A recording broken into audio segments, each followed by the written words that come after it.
L'acajou philippin. Nom latin, Tuna calanta. Famille, Meliaceae. Nom commun, acajou philippin, Calanta aux Philippines. Propriété. Considérée comme astringente, antiseptique et antispasmodique. Parties utilisées. Écorce, fleurs. Origine et distribution. Endémique des Philippines, mais cultivée aussi en Indonésie, Malaisie et Papouasie. C'est un arbre forestier poussant dans les forêts tropicales humides. Il est classé dans la liste rouge de l'UICN des espèces menacées. Botanique.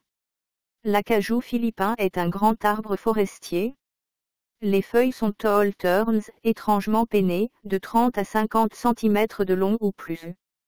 Les folioles sont lisses ou poilues le long des nervures inférieures, oblongues ou largement lancéolées, de 12 cm de long et 5 cm de large. Les panicules sont abondantes, lâches, égales ou plus courtes que les feuilles. Le fruit mesure 3 à 4 cm de long, avec une colonne centrale à 5 stries. Les graines sont distinctement mais inégalement ailées de chaque côté. Le bois de cœur est brun rougeâtre, tandis que l'aubier étroit est de couleur rouge pâle. Constituants.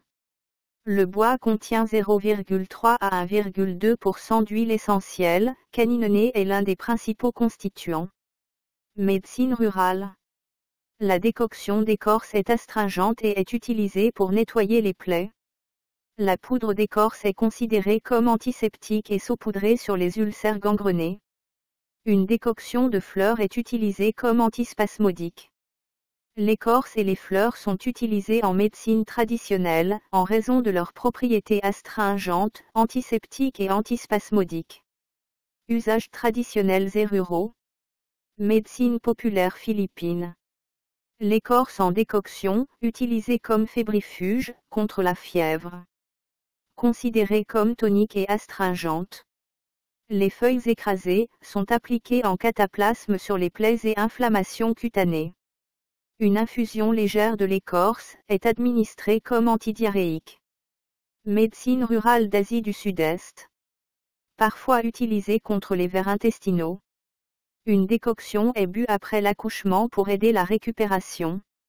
Ce que soigne, traditionnellement. Fièvre, paludisme et fièvre tropicale. Diarrhée et troubles digestifs. Plaies et inflammations cutanées. Fatigue et faiblesse générale. Parasitose intestinale, usage rural. Autres. Bois précieux, très recherché en menuiserie, sculpture et construction. Utilisé pour des applications décoratives telles que les plaquages de bois, les lambris, la menuiserie et les meubles. Dangers et précautions. Pas de toxicité documentée aux doses traditionnelles. Usage interne prolongé non recommandé, présence de limonoïdes amers pouvant être irritants. À manipuler avec précaution, car son bois comme celui d'autres Meliaceae peut provoquer des allergies cutanées ou respiratoires. Tuna calanta est un arbre emblématique des Philippines, autant apprécié pour son bois rouge précieux que pour ses usages médicinaux traditionnels. Dans la médecine populaire, l'écorce et les feuilles sont employées comme fébrifuges, antidiarrhéiques, toniques et cicatrisants.